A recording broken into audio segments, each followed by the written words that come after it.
Okay, we're recording and I believe we're live on Facebook if I didn't royally mess that up. Hello, everyone. Hi.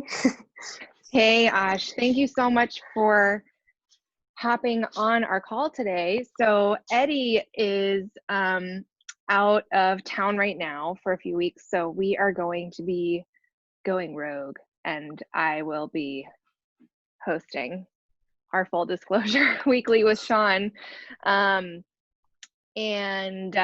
We will be talking today about, we're going to do just like a general update about the market right now. Sean's going to give us an awesome update on lending and what has changed, if anything, from this sort of like second lockdown that we are in. I mean, nothing's really changed for us up here in San Francisco very much, but the rest of California is another story. And then we're also going to, Aashiyana is going to share with us, she's our rental expert. She's going to share a little bit about the rental market and what's been going on there. We will follow up all of that with just a glimpse into our solds report from the goods, which we send out every week to our clients and database, which anybody is welcome to sign up for. It's an awesome report. We've had clients call it the crack report before, which is probably really inappropriate. But we call it that because it's really fun. I'll show you. It has like fun facts about listings that are on right now, the top 10 or top 20 over and under bids, stuff like that.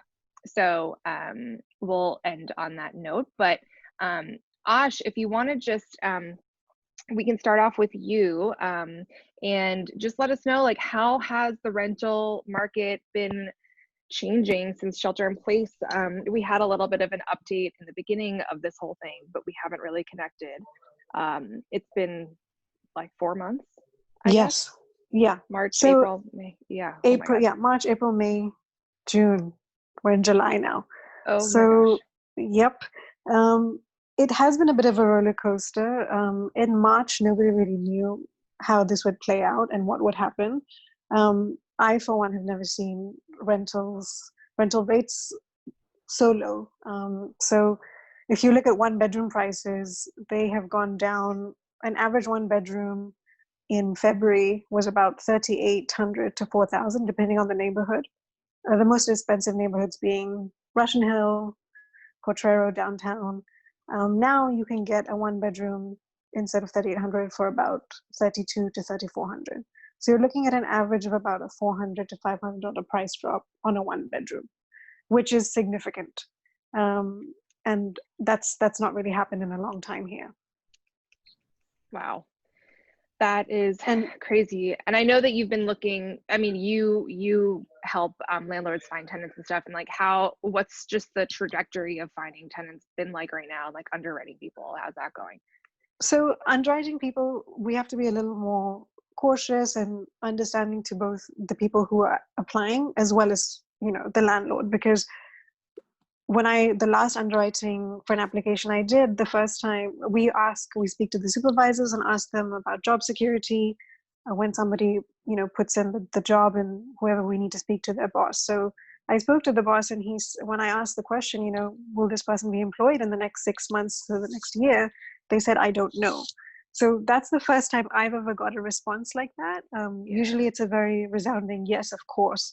And that definitely showed me that there's so much uncertainty in jobs, and that does trickle down to housing and renting. And obviously for both sides of the equation, whether it's a landlord or the renter, they want job security, and a landlord wants someone who has job security. So there is a trickle down effect on all of these things, which I haven't experienced before. This is the first time I've come face to face with it. But that being said, we are renting, things are happening. It's just taking probably 15 to 20 days longer than usually would. Usually an apartment would rent in 2 weeks. It's probably taking about a month. Wow. So that is the only difference here, but it's happening slowly. That's pretty wild, considering like we're pretty much known here for being like rentals are like herding cattle. Like when I first moved here, I remember looking for apartments. I mean, this was like 8 years ago now, but we were like lined up down the street with checks in our hand waiting to get into a rental. So Yeah. it's a pretty That dramatic shift. it's I think the power has also shifted, which is interesting, because usually the landlord had, you know, the power and was in a power position, and now it's sort of changed slightly. In my own experience, I stay in a one bedroom paying nearly $4,000. We've renegotiated our rent to like 3,300. So you Whoa. can see that, you know, landlords want to, and they should, if there are any landlords out there, you should hang on to good tenants, because if you have somebody that's good and that's reliable and that's looking after your home as well, then all the more reason to work with them at a time like this.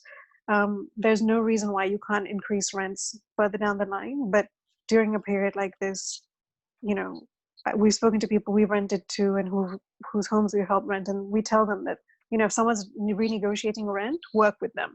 It's always better to work with people as opposed to argue with them, and then they'll leave, and then it'll be difficult to find another tenant like that and re-rent to them at the same price you're renting to them. Sure. Anyway.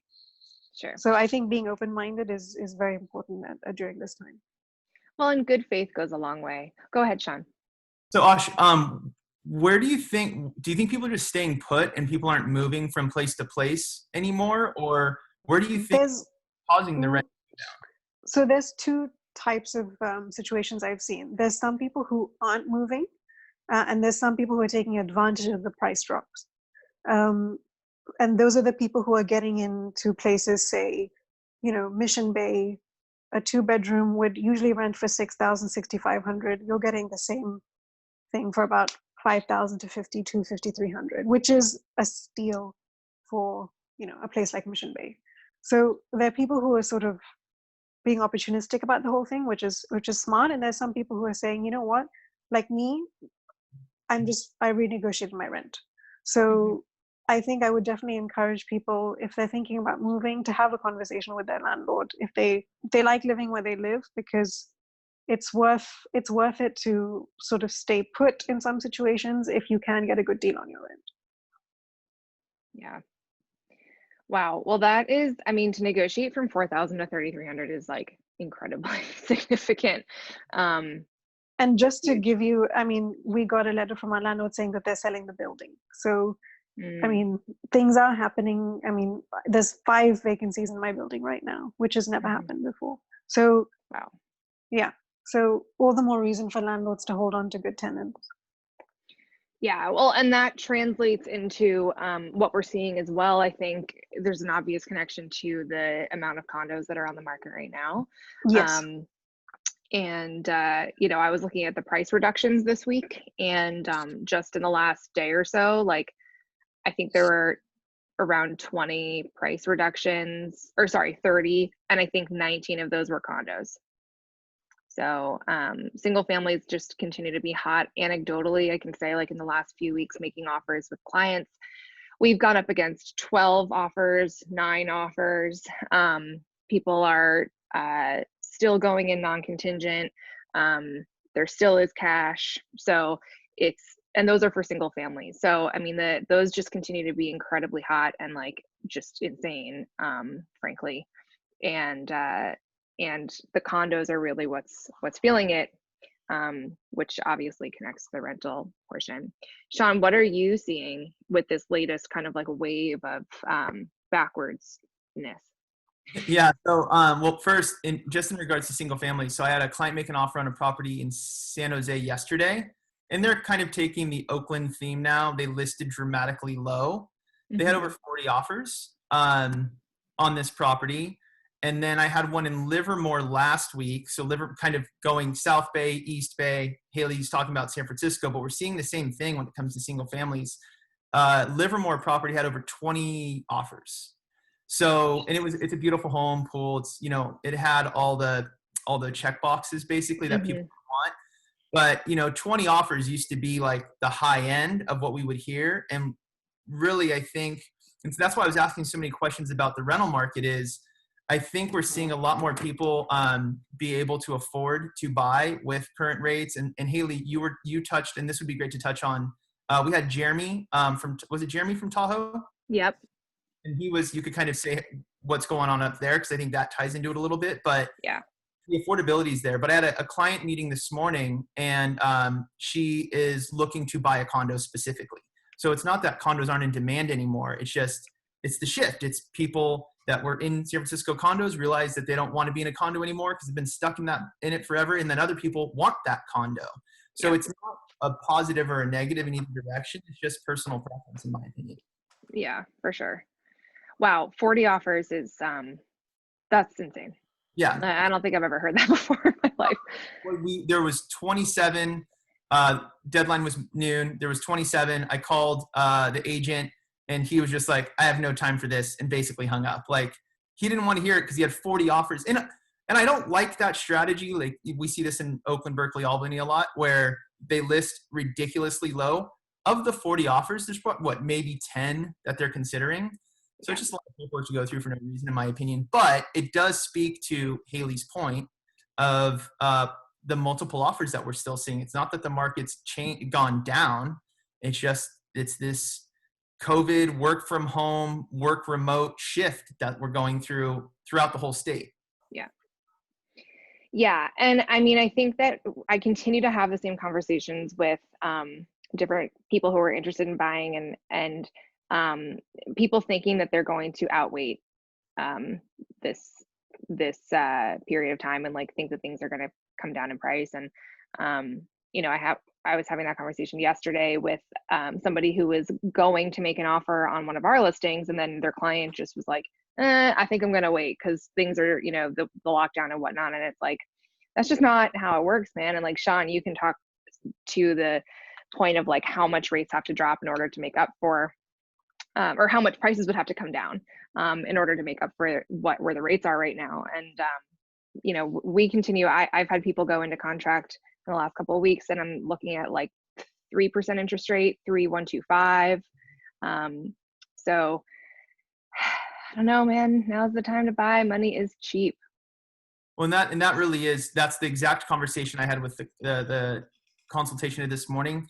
She said, maybe I should wait to buy a condo. She wants to buy in San Mateo specifically. She's like, maybe I should wait. And I was like, if you wait, so what I've told, so in high school, I almost failed economics. I was a really good student, and the most important class was the one I just didn't think was all that important. And now with what I do for a living and just, adulting, it is the most important class. And supply and demand was kind of the biggest thing you learn through that. And I think real estate is the easiest example of supply and demand. So we have 20 offers, 40 offers on a home because there's just not enough supply.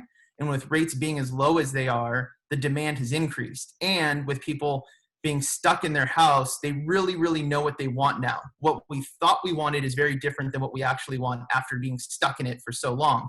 So if you just look at it from supply and demand, if rates go up, there's going to be less demand. So it's going to take rates increasing to see a change in price. And every time I've penciled it, so I was going to try and pull up an example, but it'll take me too long. If we went back to rates of last year, which I think in the Q1 of 2019, rates were in like the very high 3s, low 4s. That's basically 1% higher than where we are now. If a $1 million home dropped by $50,000, your payment will be higher per month. You will have, it's just more expensive across the board because when we're buying most things, we say, what's the cost? And if I can get it on sale, great.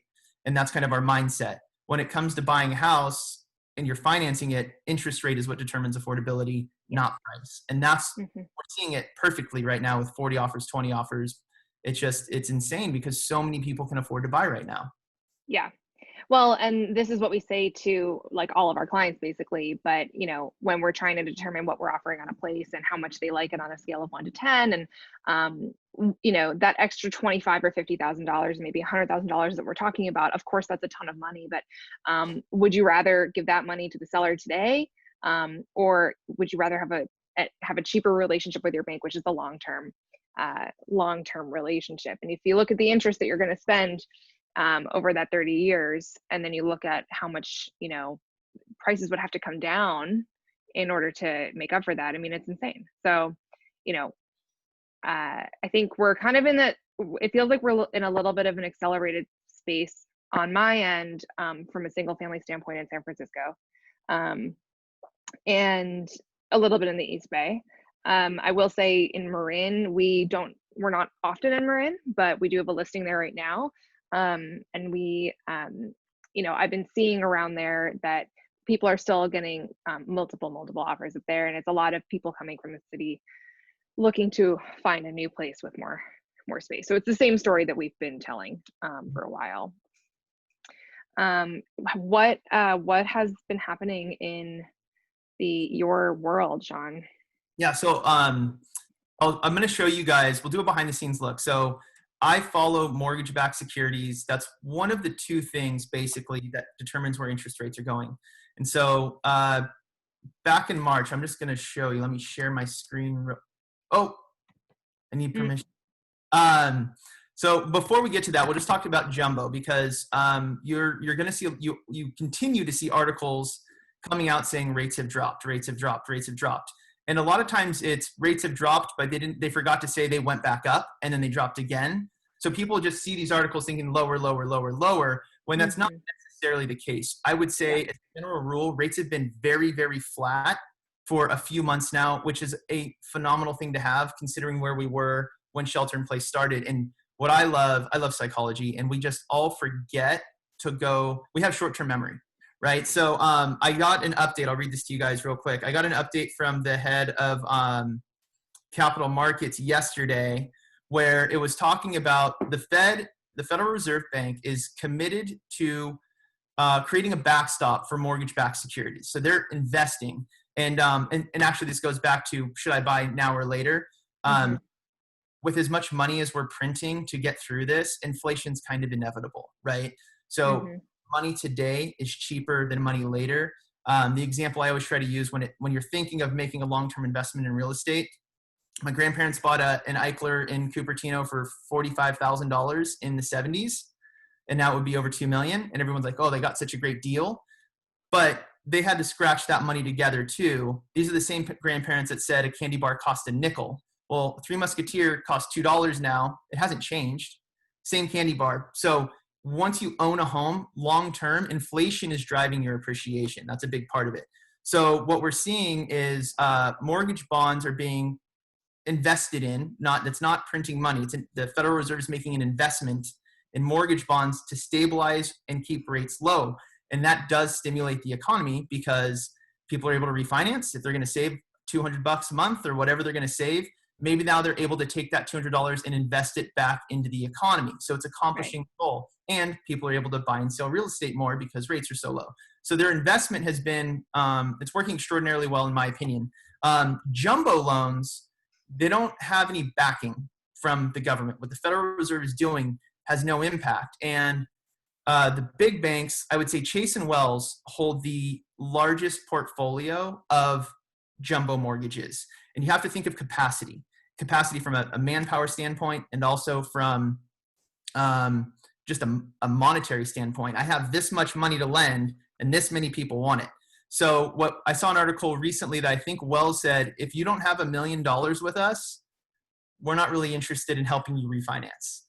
They'll still help with purchase transactions because that's a potential new client, but they're having to hedge who they can help. And they're also taking losses. So Chase put $10 billion aside for losses as a result of COVID because the forbearance programs we've talked about before only apply to government-backed loans, which would be loan amounts in our local counties of $765,600 or less. That is a Fannie Mae or Freddie Mac or Ginnie Mae, which would be FHA or VA. That's what's covered. And those, actually FHA and VA don't offer forbearance. They still to date haven't done that. But for Fannie Mae or Freddie Mac backed loans, you can skip up to 3 payments and they'll figure out the rest later. Well, jumbo loans don't have that. So the big banks that create jumbo mortgages are having to take losses as a result. So we're not seeing the rate trend follow, right?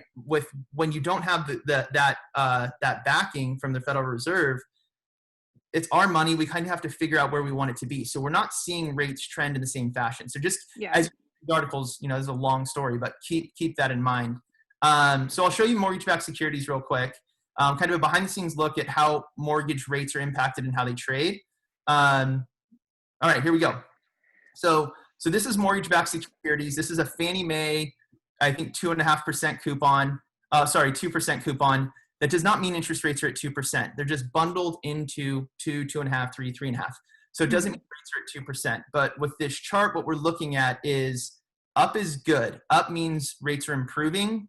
Down means rates are getting worse. So it's inverse of what you would think. But when I say that we've been flat, we have, I'll just draw a green line here. You can see that we were basically bouncing in a range of about a 50 basis points difference. And 50 basis points doesn't make a huge difference in one direction or the other on interest rates. And then we had a little bit of volatility back here in the first week of June, and then we flattened out again. And then with this not ending, with the riots, with all the other things just creating more and more instability, we saw rates improve a little bit. Now, what's interesting about charts like this is if I take away these squiggly lines you see, doesn't that look like a more dramatic change? Doesn't this look like things have changed dramatically? It's perspective, right? So when I do that, it's all the same. So we're not seeing huge changes. This was Friday. So Friday wasn't great for interest rates. And then we slowly are starting to recover. But you can see again, when you have this candlestick here, so when it's red all the way up, that means rates improved to that level. And then based on market trading, it came back down.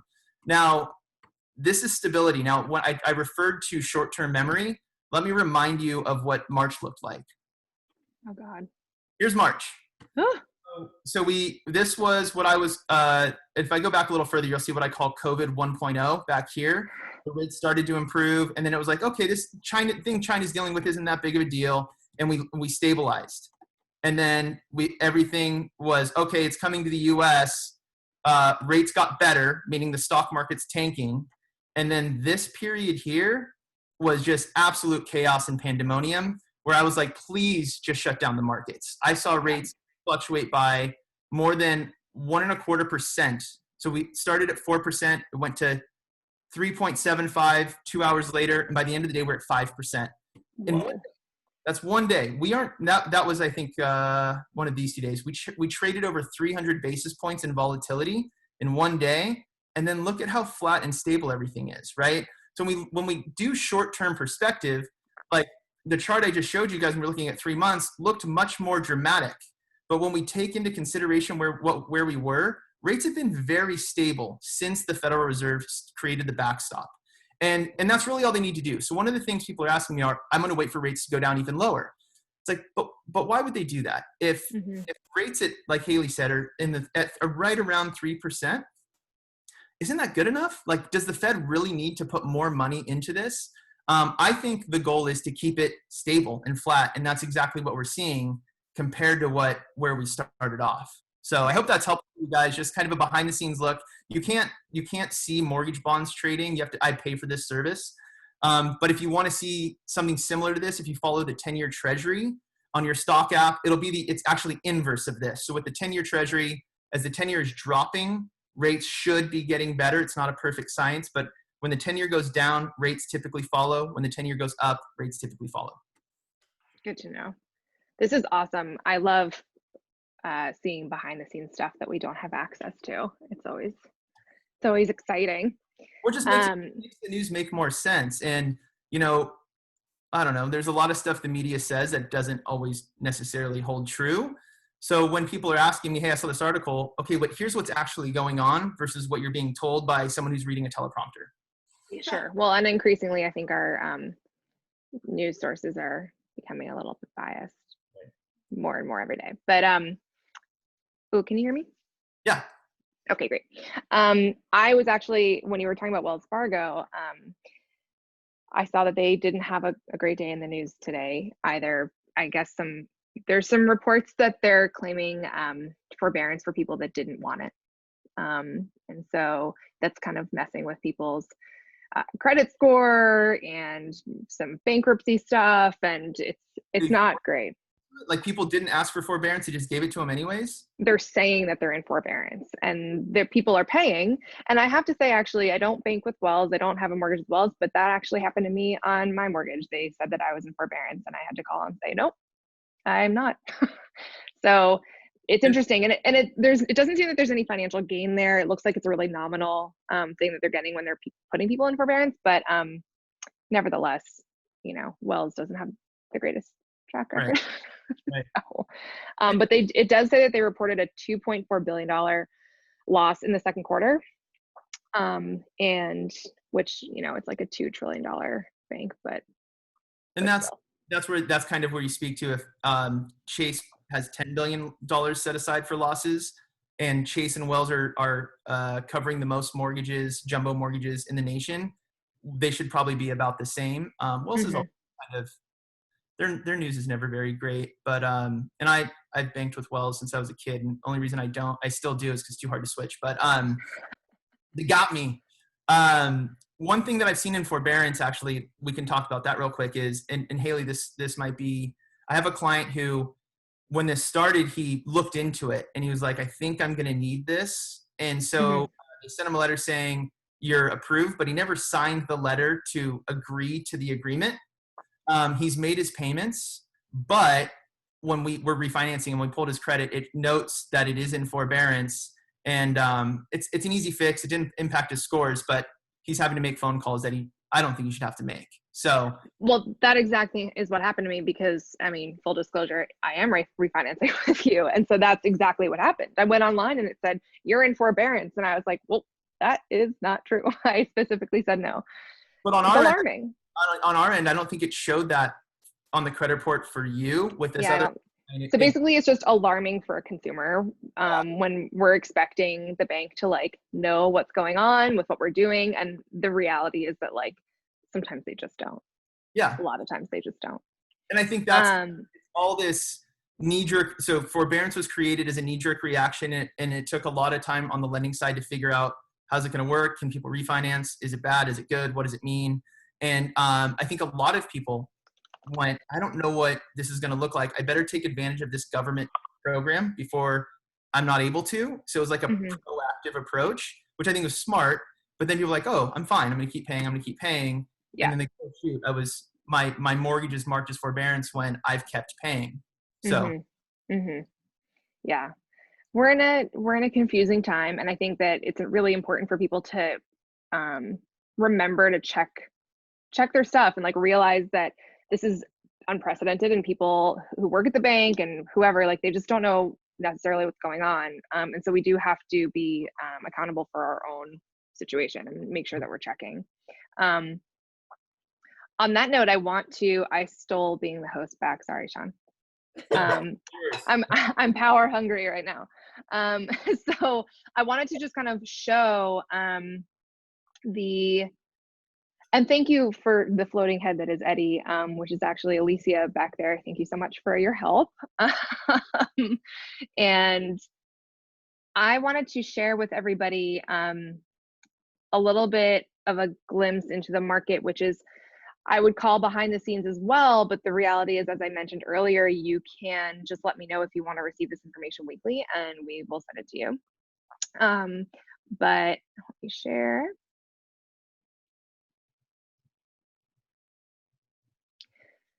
So this is what we call the goods, and i.e. aka the crack report.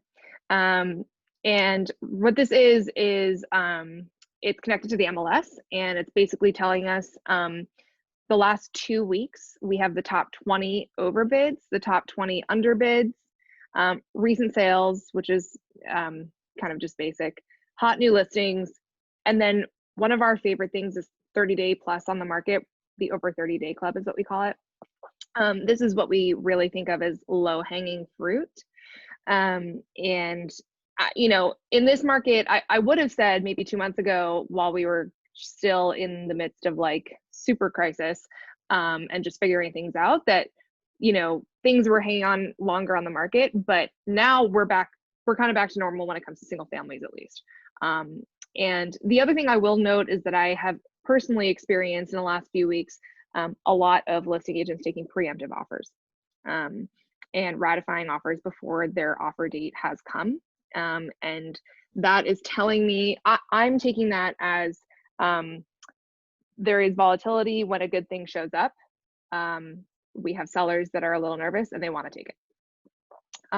They are very good offers that they are ratifying, so it's not as if they're just taking whatever comes across the bow, but we are seeing people who are basically ignoring the dates they put out there, and when something comes across, if it's good enough, they're just taking it and trying to move on. So looking at 30 days plus on market, you kind of have to skip the stuff that's $15 million, $20 million, because this stuff has been on since last year.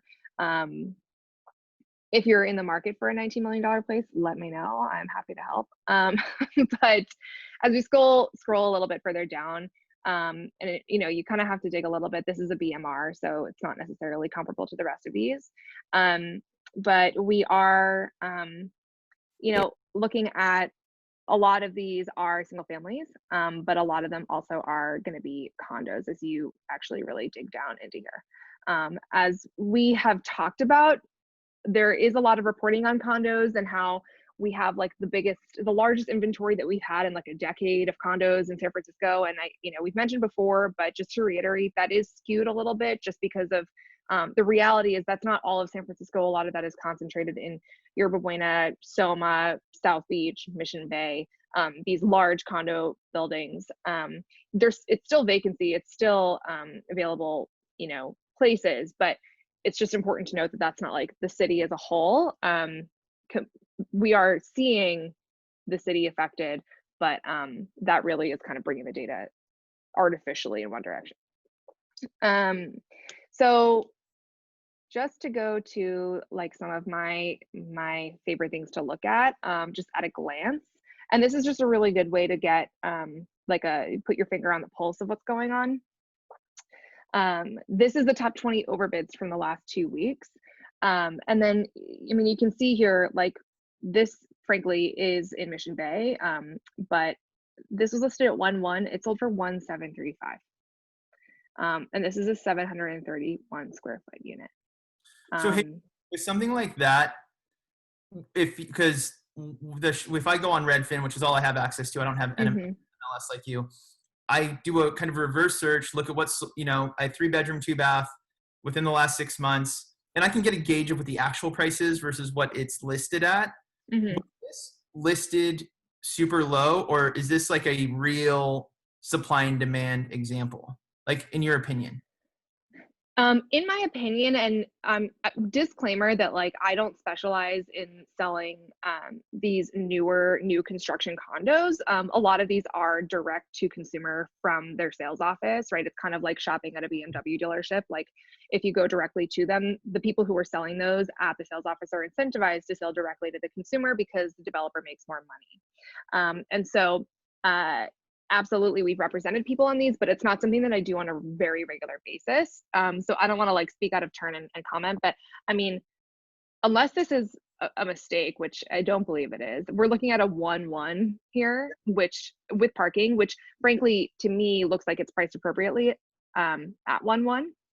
And because the dues here are also going to be quite high, just given this building. But to sell for 1.735, like to me that's outrageous. I don't know if Aashiyana is still on the call, like if you have anything to add to, because I know that you have more experience selling down there and renting down there and stuff, but it just seems pretty outrageous to me. But then we look, this is like more standard stuff. Like we have a single family listed for $995, selling for 1.410. That's 41% over asking, and that is not hugely surprising to me. People who are in the 1.2, 1.3 range, which is a typical, and like Sean, you can add to this, like it's a typical 2 income, first time home buyer price point. It's as competitive as ever in the residential neighborhoods that we're seeing, like Sunset, Parkside, Richmond, that whole area. $995 list price, you can safely feel like, okay, unless there's tenants in there or something dramatically wrong with the property or disadvantaged for some reason or another. You're seeing it here, like 1365, like a 1-1 listed for 1-1, sold for 1435. And frankly, I looked at this property, there really were no comps for this. There was no comparable home, in my opinion, that could be like easily as an appraiser, like, okay, this is worth X, because it's very rare to have a single family in this particular neighborhood. And look at it. I mean, it sold for 1435. And my best guess is that wasn't with conventional financing, just because I don't see how that would, unless it was a huge down payment, I just don't see how that would be supported. But there you go. Like, now there's the comp, right? Again, 995 sold for 1.3. The comps for this particular home were there were comps on the exact same street for around 1.2, 1.230. This sold for 1.3. So that's what I try to get people to understand is, when you see a list price, you can't think of list as asking. And that's that's what I was trying to find, is the one where it's like, okay, this is blatantly obvious, this is going to sell for like 1.2, 1.3. Let's just drop it at under $1 million to get more people to look at it. Yeah, I mean, absolutely. That's just like the way that everybody prices things. 995, 998. You want it to show up in that person's Redfin search, because they're looking up to $1 million. And it is a little bit, I mean, that's just the tricky part of our market, and it's a little unfortunate, but that's just the way that, like, if we're all playing that way, we're all playing that way. I'm seeing less transparent pricing than we were a couple of weeks ago, which is that, like, buy it now price, meaning that here's the price the seller will take, kind of first person who offers it will take it. And I am seeing less of that. I'm seeing more price reductions than buy it now price, than like explicit language saying this is the buy it now price. And it's important to know, when you're looking online and you see a price reduction, that's not necessarily a seller saying, okay, we know we're not going to get 1.2, which was our original list price, we're dropping it to 1.1, and that's what we'll take. Like, that's not actually what that is communicating. Oftentimes agents are dropping the price, and most of the time, frankly, I would say, in order to garner more interest, in order to bump over where they originally were. And it happens all the time, because then it's kind of like, ooh, is that low hanging fruit, price reduction? And that's why you'll see a lot of us agents, like, if you have a listing that's on for 30 days, on day 31, you start to get calls from buyers agents, because it's like, ooh, what's wrong with that listing? Like, let's catch it before that price reduction, because that price reduction will spark new interest and then bump it over again. So anyway, that was a long-winded reasoning there, but to know, because I had a client one time, this is last year, the year before, and they were looking on Redfin, and this was Oakland area, and they're like, we're not going to buy because all these houses are going for so much more over asking. And I was like, we have to differentiate list price from asking price. We have no idea what the ask price is. There's a marketing strategy to the list price. And that's why your explanation was so great, because it's important that people understand that you have to look at the data around it. And I think that's where your realtor becomes so valuable, is, okay, this thing's not selling. Like the one in San Jose, I think was listed for 800.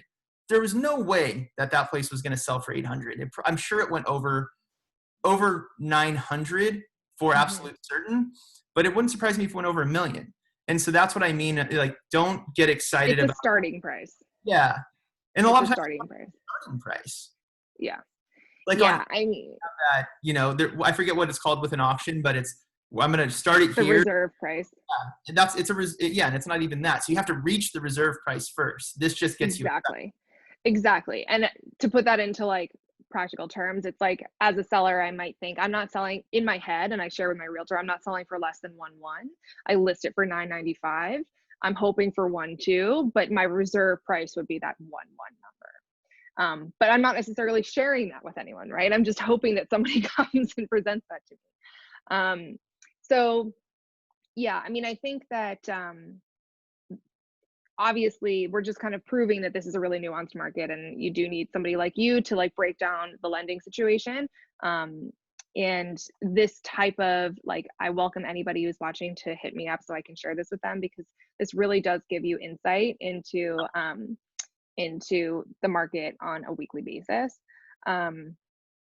But there's also, like, if you're a data nerd, you can also reach out to me and we can set you up with like more, the actual MLS is like Windows 98, but also like kind of in a cool way where it's just easier to like manipulate the numbers to see what you want to see. So happy to share that with anyone as well. But yeah, I mean, things are moving, things are crazy. And if you want to like shorten the amount of time that it takes to buy a place, then you need people like Sean, to put you in a competitive position. The other thing too is just quickly to touch on the off market situation right now, because things did change for realtors in the beginning of May with clear cooperation, meaning that, you know, we have these off market channels that were sharing for a long time with each other, brokerage to brokerage, agent to agent, generally within a top agent network, off-market listings. So things that we were not necessarily putting on the MLS for one reason or another. Maybe a seller didn't want to stage and paint the whole thing. They just wanted to see if they could get a number that would allow them to move. Maybe they just didn't want public open houses and stuff. Anyway, all of that changed, and we now are forced to put things on coming soon on the MLS. And that's been pretty interesting because it's kind of created this like other market, which is not off market, but it's coming soon market. So our clients can't see them on our MLS, public MLS searches, because they're not active. But they're on there as coming soon, and they're being shown. They're basically being marketed the same way. There are photos. They even have, some of them have offer dates, which is like, an offer date is communicating to us in the world that there is enough interest to necessitate an offer date. And this is before anything's even active on the market. So there's this like new gap that we also have to like live in now as realtors, which is checking this coming soon status like on a daily basis to make sure that we're not missing anything, which is just kind of a new thing that we have to deal with. Anyway, I can stop blabbing about that and stop sharing that. Were there any questions from the panelists? Oh, and Ash did leave us, so I probably was talking to no one when I was talking to her. Oh, I also wanted to mention, you brought up Jeremy. He pinged me last week and he just said that things are like even further out of control out there in Tahoe. So I just saw a listing come across my desk yesterday for 23 million up there. Like, what does that even look like? Is that a hotel? I don't even. I'm sure it's on the water. Oh yeah, I mean it like owns the whole lake. I don't know. But to go back to what Ash was talking about, because that's where I was wondering, like, where did all the renters go? You know, wasn't Jeremy saying that a lot of it's all first-time buyers up there? Yeah, and because I was like, are they selling down here? Like, how is that affecting our market? And he said that they're renters here that are looking to buy there. And it sounds like it sounds like primary residences, but who really knows? Well, I have a client works at Google, maybe for her division, whatever, I don't know. They said she doesn't have to go back to work until at the soonest, I think June or July of 2021, right? Mm-hmm. So she's a big runner, climber, does all this fun stuff.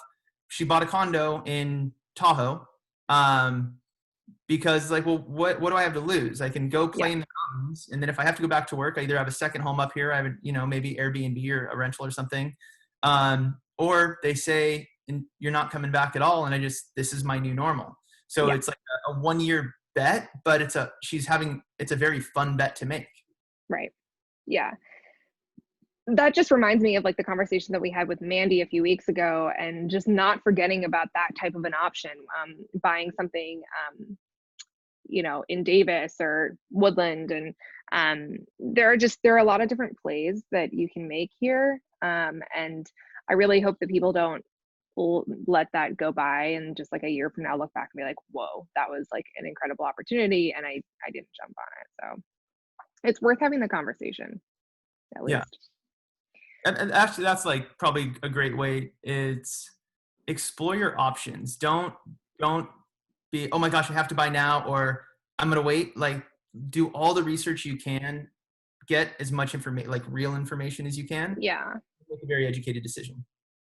Yeah. And I mean, which is important. It's important not to work with like needy agents, needy lenders who like need you to buy a house in order to survive, and just work with people who want to provide resources and education for you, which is what we're trying to do here. So with that said, we have 2 more weeks where it's going to be us, and Eddie is our fearless leader is not here with us. So if anybody has any requests for who they would like to hear from in the next few weeks, please message me on Instagram or elevationrealestate.com/Hayley, or Sean, where can they find you? Everywhere. I noticed my emails on my picture, so that's my email Oh, address. that's helpful. At Adventure Lender on Instagram. I'm trying to be online everywhere I can be. And I have to say, a lot of realtors are doing things like this, and I've participated in them. You guys by far bring the most value of the ones I've seen. I've learned a ton from these. So I really appreciate you keeping this going, even though it was like supposed to be short term, and here we are 5 months later still doing it. Can you But this believe it? is super valuable. Well, thank you very much. I mean, that's definitely our goal. And we certainly don't want to just come on here and be talking heads. Like, we want guests who people can learn from and appreciate. So, just let me know. And thanks for being a part of it. And just as a reminder, now these are actually published on YouTube, on our YouTube channel. It'll be on Facebook too. And then it'll also be linked in our blog at elevationrealestate.com. So, because we have Alicia, who is our new team member, who has now got us on track for putting everything everywhere. So thank you, Alicia. All right, cool. Well, this has been great. Thanks as always, Sean. Oh, thanks for having me. And we will see you next week. All right, cool. Thanks, everyone.